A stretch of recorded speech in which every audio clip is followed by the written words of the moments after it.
cutie. No, he's great. He means well. What happened was because the stand, right? Every time he moved, it shifted a little or it was doing a thing. So Yeah. it was kind of like we didn't know until after. Right. So, it was good though to have him there because he made me like smile and not be so serious. Yeah. When you have a 7-year-old behind the camera, it's hard not to feel good. Right. It's hard to just be all serious. Right. I'm so serious.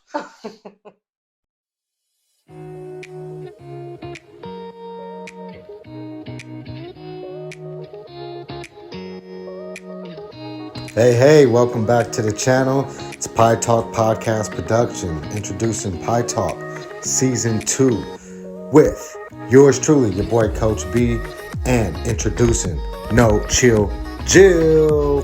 So pour out the tea and enjoy some pod. Pursue internal evolution. Make sure you like, comment, subscribe, and share with your friends. All right, well. Welcome back to Pie Talk Podcast Season 2, kicking off 2025 with some new agreements. It's your boy, Coach B. And No Chill Jill from New You Cooking and Consulting. Yeah. And so we're here to kick it off, man. Fresh new year, fresh new agreements. So our angle this season is just all things incorporated between nutrition, peer support values, right? Mm-hmm. This is my expertise. Anger management, and of course, Jill brings the nutritional piece, right? The superfoods, the foods that correlate directly to some of the topics we'll be talking about. And again, PIE stands for Pursue Internal Evolution. So make sure you like, subscribe, share. Positivity doesn't always sell, so we give it away for free. It's all organic, word of mouth. For me, it's self-care. How about you? Self-love, self-care, and, the greatest wealth is health. So that's what we're about. That's what it's about. So similar to last season, shout out to Priscilla. Had a beautiful, healthy baby boy. Can't wait to have her back on the show, and she'll be back on soon. But we also like to honor Joshua Smith and Jordan Davis for their book, Keep Effing Going. And with that being said, this is Season 2, technically Episode 28. So we're going to pick up where we left off. And as y'all know, y'all can get the book, Keep Effing Going, on Amazon.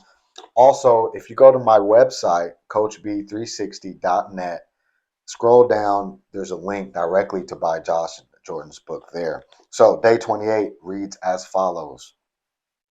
Did you know that Nelson Mandela spent 27 years in prison for fighting against apartheid in South Africa?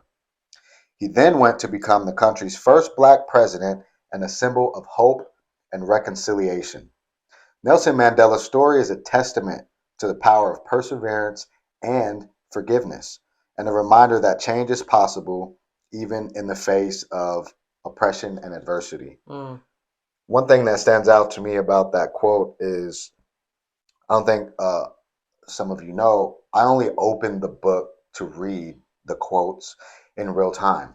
And so I opened it on the with Jill on the way here, and I thought, wow, this is a great way to start this episode, because this episode is, right around the corner from MLK Day, right? Mm-hmm. But also the concept is, so when I do peer training, there's this 6 pillars kind of philosophy around peer support.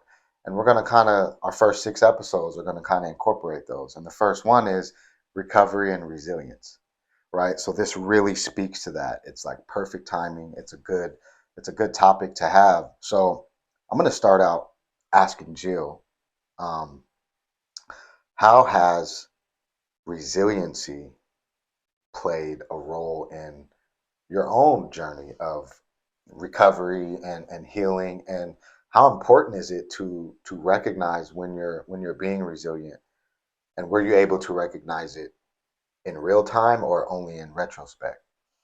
That's a great question.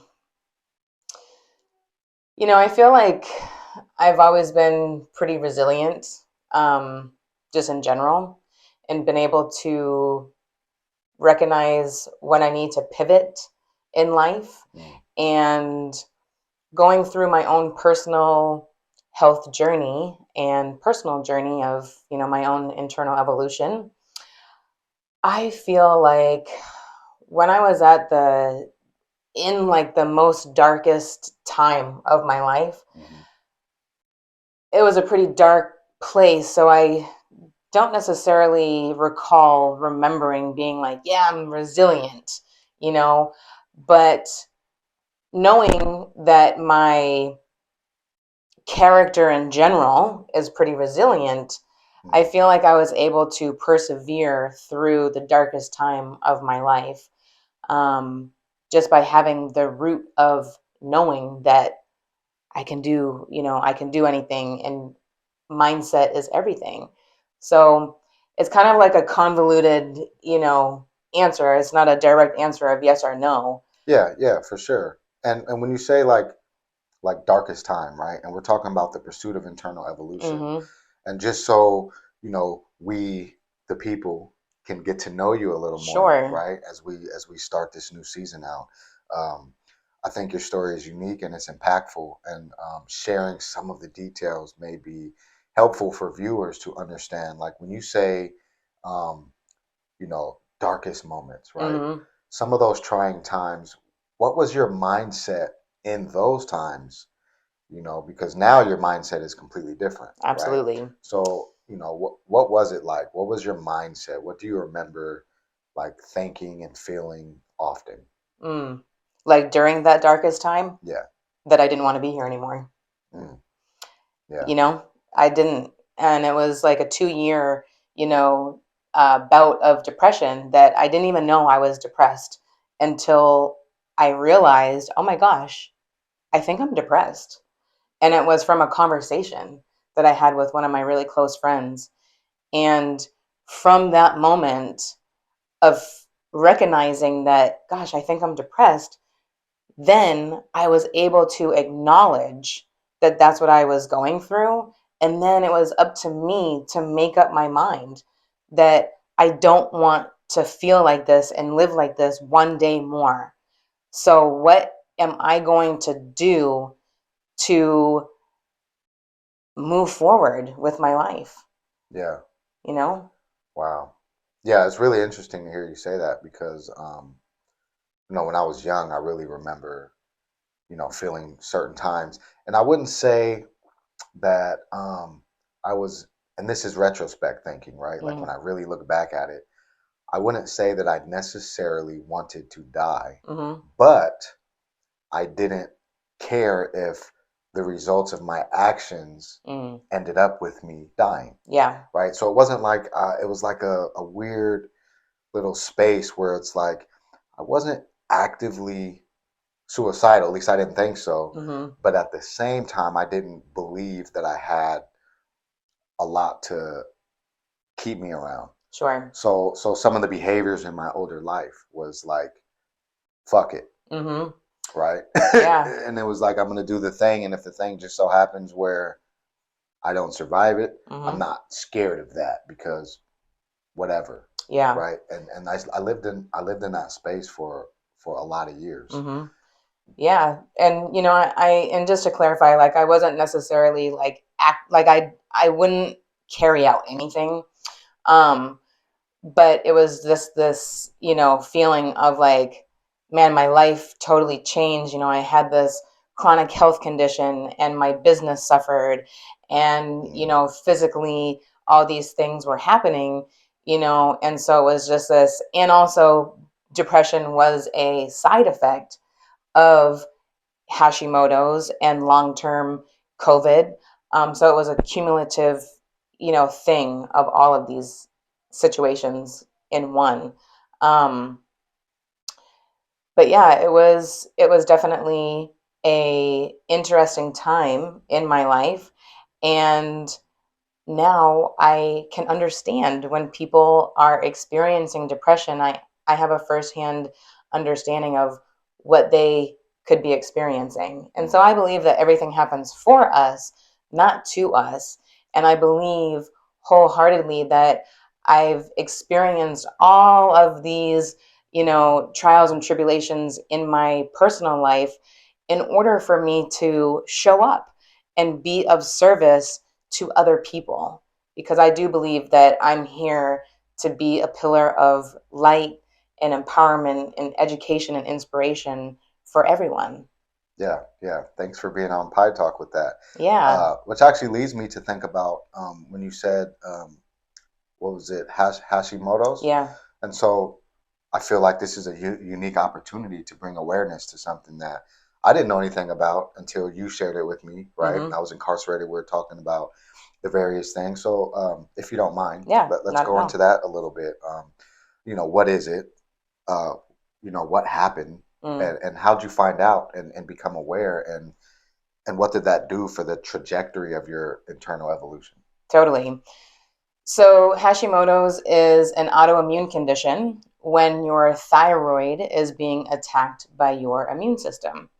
Mm, And our thyroid is responsible for the production of hormones to regulate our heartbeat, for brain health. I mean, so many different things our thyroid is responsible for. So, autoimmune conditions don't just happen. There's a lot of different things that happen to get to that point, so basically. like a lot of contributing factors. It's like a Yeah, it's actually based off of trauma. Yes, wow. I'm listening to this book specifically about autoimmune conditions and the link to trauma.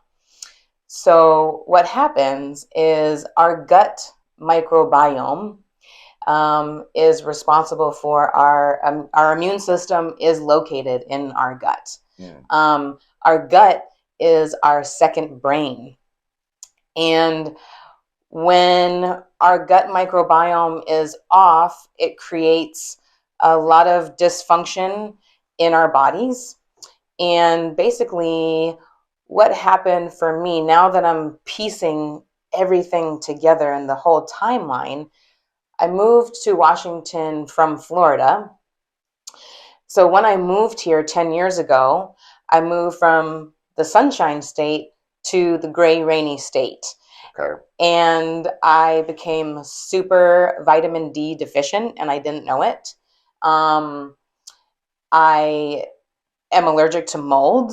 Um, and so this is a very, wet, moldy state. So this state of Washington um, is not really like conducive for me as like my individual self for like thriving the best, like in a Mm. healthy way, right? And that's I think when you say that, I'm hearing you also say like without knowledge, right? Because Yeah, now right. knowing all the things you know, Mm-hmm. you are thriving. Yes, because I've been able to adjust my lifestyle, Mm. right?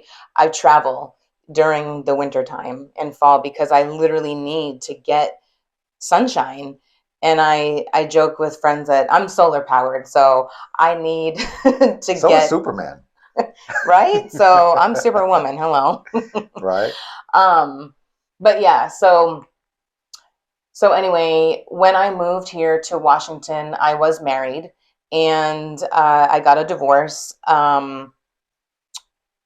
And we were together still for a year and a half. After the divorce. No. Like I was with him, my ex-husband, for a year and a half while we lived in Washington. We were Okay, together so for 12 years but a year total. and a half in Washington prior to the and then the divorce. Yes. Okay. Yep. And that was a super traumatic, experience. Well, the relationship in general was, pretty uh, trauma and toxic.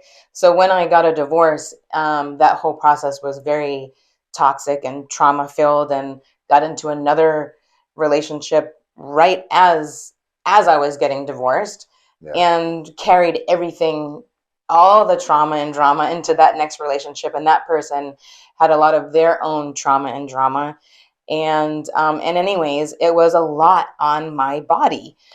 Mm. I never had experienced so much stress in my life in those like 4 years. And unknowingly, right? Like you weren't Yeah, I obviously wasn't aware. seeking. Yeah, you weren't aware of what was happening other than it didn't feel good. Right. Yeah. And what started happening is I actually started having eczema. And the eczema was like a sign that something was wrong in my gut. But at that time, I didn't make that correlation. Yeah. And so I was trying to do everything on my own naturally as I possibly could. And I like lost a whole bunch of weight because I was, doing an elimination diet and trying to figure out am I eating something that was causing this? And finally, it was like it got so bad that my hands were raw. Like it literally hurt to wash my hands. Mm. And at that point, I was like, okay, I need to go to the doctor Yeah, and like something's up. figure this out, right? So that's when I figured out that I, was vitamin D deficient and allergic to mold, blah, blah, blah, blah, blah. Then, no necessarily like food allergies. I was still vegan at this time.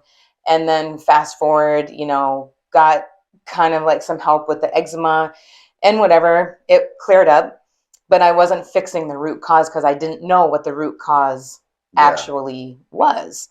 So fast forward, years down the line, 2019, opened up New You Cooking. Things are really, thriving. I'm doing really good, happy, doing my personal development.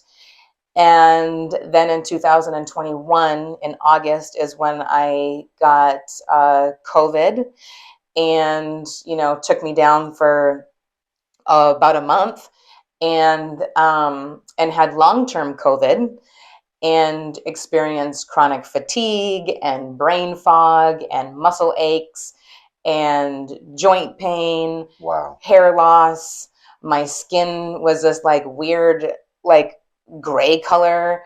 It was like insane. And that is when the depression started. Um, and then I started feeling better. I started regaining my energy. And then in November of 2021, my hair was like really falling out. And Yeah. I hid it so well because that's when I started wrapping my head in scarves and like creating this like, this band-aid so people wouldn't know. Yeah. And the thing is like, I do want to point out that I wasn't vocal about really any of this for a very, very long time because I felt pressure that people look at me as Jill is so optimistic and so And so positive. put together and Yes. so a vibe, right? Right. She's so healthy and da da da. So it was a lot of pressure that I had to show up in Which this also light. feels like maybe it turned into some shame, some guilt, Absolutely. because now you're like having this imposter syndrome maybe where you're showing up in spaces but you're not showing up you. Yeah. You're not Totally. showing up your whole self, Yep. right? And I look back to my social media from like 2019 to 2021 before the COVID happened, and I was doing live videos. I was posting all this like super positive content, like on a vibe for real. Yeah. And then from like 2022 to like the beginning of 2024, like, well, maybe the end of 2023, I was like, I had nothing to give. And it's like I could see that dip in social media and my presence and all of that. And it just goes to show that, you gotta be authentic, and you have to, when we feel pressure, we have to be able to have somebody that we can reach out to and be like, hey, you know what? I'm really having a hard time. And please, people, check on your strong friends because we are not okay all the time. Facts. Yes. Facts. And it makes me think about the importance. So, like, even what we're perpetuating, right? The pursuit of internal evolution. Think about that job you want. Think about how much effort and energy and time somebody spends in getting that degree, becoming an expert in a field so that somebody else can value their time, hourly or salary, Mm-hmm. right? And they do all this research, and they make sure they're doing all their continued education, and we spend so much energy becoming this plethora of information and knowledge, and that's for a job, Mm-hmm. for somebody else essentially to pay us, to value us. And then I say all that to say our first and most important job is taking care of ourselves. Yeah. So think of the pursuit of internal evolution as studying yourself so that you can do the best job possible, because the value that you have for yourself supersedes anything. If your value is diminished, if you're depressed, if you're low in energy, if you're not doing the things that make you feel good, no matter how much knowledge you have, how could you possibly show up and Mm-hmm. do a great job at a job if the vessel doing the job is broken, Mm-hmm. or you lack knowledge, you lack care, you're not doing the self-care? Because in our society we believe self-care is like should be top of the thing, but in practice self-care is also synonymous with selfish, and it's considered a negative, Yeah. right? So it's like there's this weird balancing act between like, hey, I'm really strong into my self-care, versus, hey, that person's really selfish and they only care about themselves, Mm. right? And trying to balance that with everything we do in life, right? When people are relying on us to give them something that they should be finding internally, it puts undue stress, and it creates those situations where we're showing up not in the way that we want to show up. We're not Mm-hmm. showing up in our best, most authentic suit, right? And Yeah. I really hear everything you're saying. When you started learning about yourself, and I heard you say you were vegan at the Mm-hmm. time. So um, again, in your internal evolution, how did that go over? How did that feel when um, and I'm guessing you had to start eating meat because of your health. And Mm-hmm. I know a little bit of this story, but hearing it again is always refreshing, Yeah. because your journey is full of resilience and Mm-hmm. strength, and that's why Yeah. we're here. Right. And like I still get emotional, talking about it because it like really impacted me in so many ways. So give me a second because I definitely don't want to lose it on camera. But it is. It's like it hasn't been easy. And um and yeah, so when I got diagnosed with Hashimoto's in November of 2021, the doctor that I was working with, who was, a kinesiologist, chiropractor, and believes in natural medicine and um, in the foundation of like figuring out what the root cause is, right? He was basically like, your body is just not responding well to being vegan, and your body is just like, stop producing stomach acid.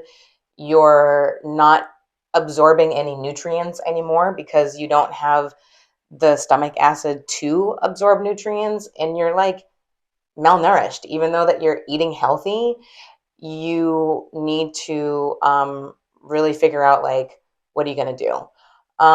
And also like looking back again at all the pieces at that, I've always been into physical fitness, Hmm. and in that time frame I was so regimented that I was eating the same thing over and over and over. Mm. And so I was not getting the diversity Yeah, I was gonna of say it food. sounded like you lacked a variety of nutrients and Yep. different things.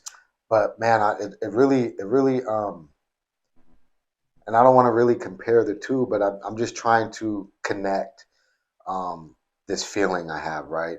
I'm empathizing, and it's kind of like when you're talking about like you've done this thing for 20 years, right? Mm-hmm. And then basically somebody who's expert, your Mm-hmm. body is telling you, and then this person is telling you like, hey, the thing you've been doing, this thing that you believe in so heartily, like Mm-hmm. it's killing you, Yeah. right? And I also can relate the feeling to my life and Mm.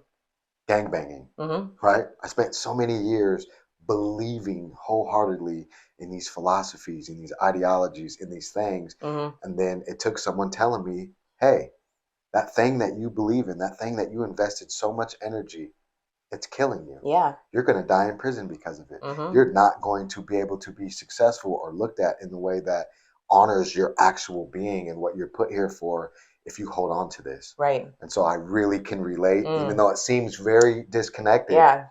I'm finding that connection in being told like something that you really believed in and valued Right. and maybe even attach your identity Oh, to. absolutely. My Right. my whole brand was based off of this thing, right? And also, another correlation of the two is when I reached out to the vegan community and said, "Hey, y'all, like, I'm in this place and I'm really scared and I don't know like what to do. And, my life depends on me like switching everything about my life. And I don't know where to start." And you know what? I got so much backlash and so much shit talking, in that vegan community. And maybe like maybe like the correlation is like in the gang banging community, right? They are like, oh, if you leave the community, then, bump you or, whatever, Yeah, whatever, yeah, yeah, right? So yeah, there's yeah, backlash yeah. It was getting mixed. out of gang banging Yeah, too. it was mixed, and it was hard. There were conversations that were had. Because I'm not necessarily considered a dropout, right? Mm-hmm. I'm still me. I'm still from the Absolutely. set, right? Mm-hmm. But I don't operate that way. My priorities have changed, even though internally I've evolved to something that I recognize that that's harmful, right? Mm-hmm. And there's things about it that make it so attractive to people when they're growing up with that trauma or they're Mm-hmm. growing up looking for bonds in the community and those bonds happen to be attached to violent behavior Right. or lack of trauma informed care, lack of support, whatever it is, Mm-hmm. right? So being able to make that disconnect in a way that still honored like what I still believed were really my values as a person, right? Mm-hmm. And it wasn't easy, I'll tell you that. And there Yeah. was there were some people on the side, one side of it that's like, oh, are you selling out, are you dropping out? And it's like, no, I'm actually creating a space for us to move into society Mm-hmm. without having to live that life, Right. without having to walk out my front door and is somebody about to shoot me in the back? Is someone trying to get stripes off me because Mm-hmm. I have this status? Like, living in a space, especially the physical environment where prison is, extremely high stakes politics. Like the end of a conversation is like could be life ending, Yeah. right? They could unlife somebody from a 30-minute conversation on the yard, Mm-hmm. right? And whether you feel good about that decision or not, you can be put in a position where you speaking out against that decision could put you in that same bracket with that person who they just decided to unlife. Mm-hmm. So, that's the trauma that I've had to navigate. Mm-hmm. That's where I find looking back that I was the most resilient is I wasn't I didn't choose necessarily to be in those situations,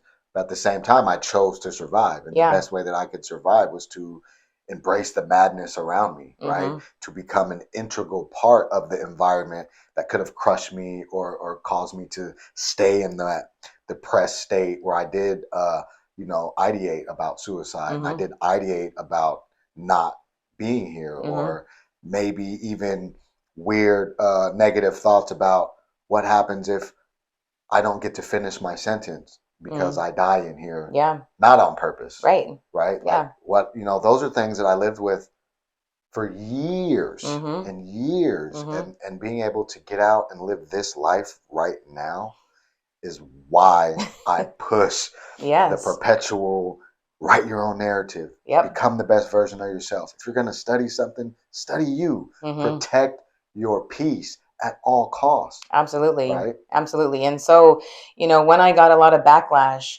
it was just like, you know what? Y'all are not my people. Like, y'all are not my people. And that's no offense, right? It's just you have to pivot and you have to, be resilient. Not everybody is going to like you. Not everybody is going to agree with you. You're going to have people who talk crap about you and your decisions. But you know what? At the end of the day, it's like, y'all, I cherish my life. And if my life is depending on me to change my ways, I am going to do that because I'm committed to myself and my health. And from me being brave and resilient and sharing my story with some of the clients that I work with who are vegan, they're like, you know what, Jill? I feel like shit too. I should go get my thyroid checked. And guess what? They had a thyroid condition because it's one of the most misdiagnosed things ever. And Is that in the vegan community or just like overall, like human health? Is when you overall, say that? human health. Nice. But from going through this experience, I had to figure out what is my relationship with food, because I was the type of person where you couldn't tell me that I was ever going to eat meat ever again, because I didn't like it. I didn't miss it. I was vegetarian at the age of 10 and was vegetarian for 20 years, vegan for 7 years. And you couldn't tell me, like, I did all the research and, I knew all the stuff. However, when this happened for me, I was like, okay, I need to go to school because I lost my confidence in what am I even talking about? Am I giving right information? Like, if I'm experiencing this in my health, is this normal or It not? kind of feels like what I'm hearing you say is you had this imposter syndrome and decided to rectify it with education, right? Like you're feeling like when you're saying like, am I saying the right things? And instead of like being depressed or doubling down, which a lot of people do, right? That's where arguments come from. People double down on something that they aren't even sure they know. Right. You went and learned.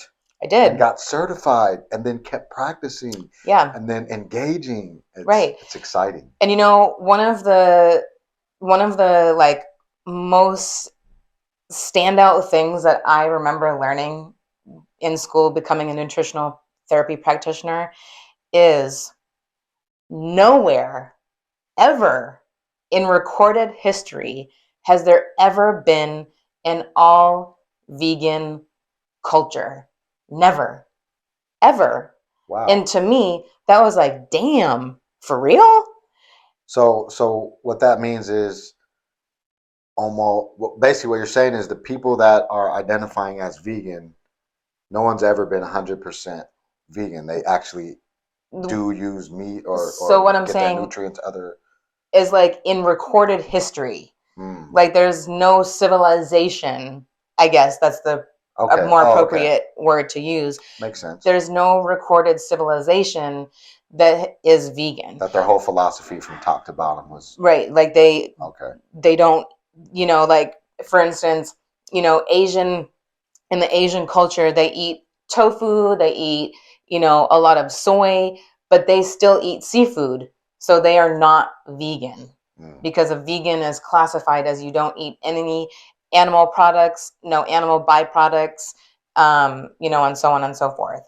So that was like a standout thing for me to learn, that never in recorded history, no civilization has ever been vegan. And I was like, dang, okay. So that's like the evolution, right? We as a human being, we have evolved, to be able to adapt. Some people do great as eating vegan. Some people do great as eating carnivore. It literally just depends on your body. And so now my philosophy is, yes, I still promote a plant-based lifestyle based off of plants, right? That's the foundation. And I educate people on the sourcing of an animal protein, right? Because not all meat is created equally. So, a factory farmed animal, meaning in a mass produced, concrete building being killed in a unethical, way, it's creating a lot of stress in that animal, and they're being pumped with hormones, and we're getting a better understanding, in the general public of what that looks like in factory So farming. there's a correlation between um, trauma and stress and the actual physical meat produced in the animal. Absolutely. Wow. Because cortisol, an animal has, feelings just like a human does, not to the, we're at a different capacity, right? But they still have emotions. And so when an animal is seeing, in front of them, this slaughtering taking place, that's a stressful, traumatic experience. So they're releasing cortisol. And I imagine anxiety about if they're next, or Yes, when it's their turn. absolutely. And so they're experiencing this trauma, and that's being released into the meat, right? And so that's an energy. Energy never dies. So when a person is ingesting so much meat that has been experiencing trauma, why? So now there's like vicarious trauma by consumption. Yes. Wow. So you remember, like, I think it was Popeyes. Was it like that chicken sandwich that people were like going crazy over? Right? Yeah. I think it was Popeyes. I remember. Didn't somebody like almost get killed over one? Some. Yeah. Right? I remember it was on. And like that is like they're engineering our food to make us crazy, and and it's just it's a cycle, right? And it's designed on purpose. Okay. We're nearing the end. So there's a couple things left. We're gonna tap into the 4 agreement cards. But before we do, I would like you, Jill, to 2 things. One, just go in for a couple minutes about like one superfood, one thing. So every episode, we'll talk about something nutritional, something that you can just really highlight for whatever comes to mind. And then the second thing I would like you to do is if you could send a message to old Jill, right? To the Jill that was in that space from new you, Jill. What would that look like in a sentence? Okay. We could start there and then go into the nutrition stuff. Like if you could go in the past and slip her a note where she would just come across and be like, "Oh, what is this?" Okay. What would you put on that note? Oh man. I would say, Jill, always stay true to you and continue to believe in yourself, because you are a force of greatness, and don't fool yourself. That's what I would say. All right. And as far as the nutrition piece, I'm going to talk about gut health, because we already started talking about that. Okay. So the superfood that I want to touch base on is fiber. Fiber uppercut. Hey. Yes. So the reason why fiber is so crucial for our health is because fiber feeds our good gut bacteria.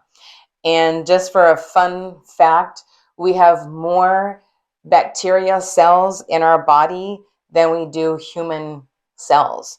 So it's very, very important that we are feeding our good bacteria. We want to have about 28 to 40 grams of fiber per day. Wow. And the average American gets only 15 grams per day. Okay, what are our sources of fiber? Great question. So fiber is going to come from fruits and vegetables and whole grains. But the best way is eating a variety of fresh fruit and vegetables.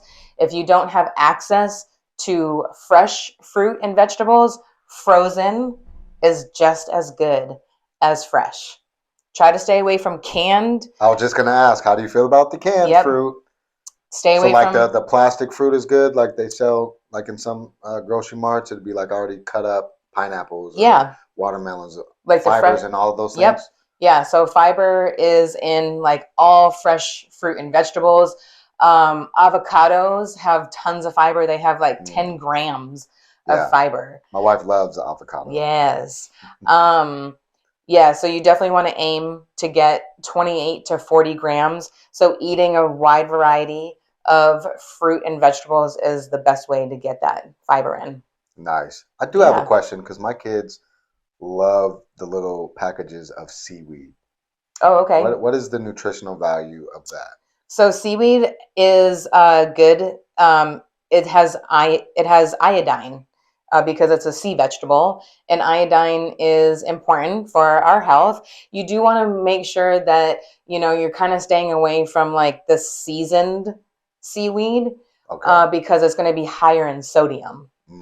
Okay. So that's the only Okay. thing with that. But the seaweed snacks is a great snack. All right. Good to Yeah. know. Thank you, Jill. This season's Yes. about to be fire. So one thing we always do is, we're also practitioners of the four agreements. And if you don't know what they are, we have these cards here where we're going to read them. I'll read one, she'll read one, I'll read one, she'll read one, and there's four of them. So the first one is don't make assumptions, right? Eliminate gossip. So this card here says making assumptions is a setup for suffering because usually we gossip about our assumptions. We make assumptions and believe we are right. Then we defend our assumptions and try to make others wrong. Facts. Big facts. Yeah. Yeah. Yep. Yep. Still have struggle with that, but pie is essentially when we started it. When me and Priscilla were coming up with the reason and the etymology behind why we chose pie talk. It was kind of to be like in the opposite spectrum of the tea, right? When you come together and you got the tea, it's that gossiping. Yeah. It's she said, he said, look at so and so. Yep. So we're like, man, come here, enjoy some pie. It's positivity, and grow from it. Absolutely. All right, next one. Always do your best. Take action on your own ideas. Doing your best means to take action. You can have many great ideas in your head, but without action upon an idea, there will be no manifestation, no results, and no reward. Absolutely. Action is everything. Without action, it's just a dream. Very true. Very true. Third one, and this is not in any particular order, it's just the order we grab the cards. Don't take anything personally. Be immune to others' opinions. So, what others say and do is a projection of their own reality, their own dream.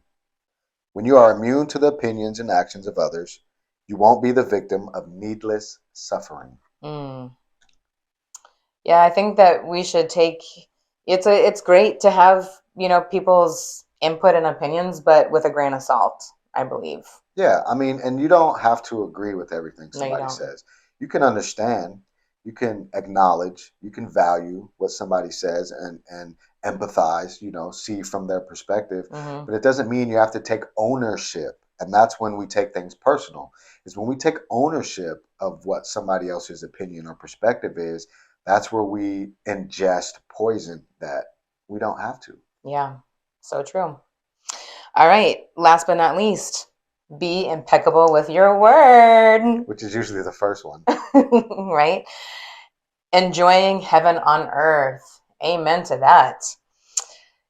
Impeccability of the word can lead you to personal freedom, success, and abundance. You can attain the kingdom of heaven from this one agreement. Be impeccable with your word. Yes. Huge facts. I'm such a believer on that for sure. Huge facts. So, a big shout out to MLK in honor of everything we've experienced in our society, in our communities, getting better, growing together, collaborating. I really heavily believe that there's no community without collaboration, right? And I also believe that when we're attached to certain things, certain outcomes, certain results, we miss opportunities. And so, my 2025 philosophy is engagement is the outcome. Just be engaged. Just focus on the moments that you have, the opportunities to create, and don't forget to engage with yourself. Have those Absolutely. conversations about how you can show up differently and better, and question the ownership of narratives that you've claimed as your own that really belong to somebody else. Mm. Right? That's great. Great pie. Great Great slice of pie. pie. Yeah. On that note, make sure you like, subscribe, share, comment. And also, we didn't get any videos. So, one of the things we want to do in season 2 is we want to incorporate your voice. So, if you take a video of yourself reading a powerful quote, your own quote or a quote from somebody, and then drop that to an email, pursueit365@gmail.com, and we can play those videos as like the quote of the episode. I'd really like to involve more people in that way, and you don't have to put your face on video. If you want to send a dope picture and a voiceover and just send that and tell me, hey, play this picture while my audio is saying the quote, I'll do that as well. So quotes, Mm-hmm. questions. If you want to shout out a healer's business, right? Mm-hmm. If you're a service provider, if you're doing something and you just want to shout out what you're doing, local philanthropy, whatever. Yep. Send those videos in, and we'll use them as they come in for every episode.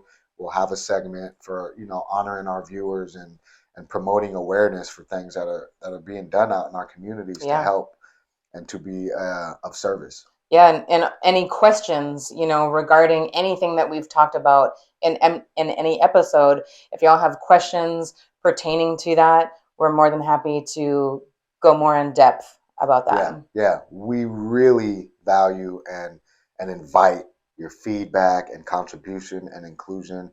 So whether it's comments on the YouTube channel, whether it's going to the Pie Talk Podcast Facebook page, New Mm-hmm. You Cooking and Consulting, you can go to that page.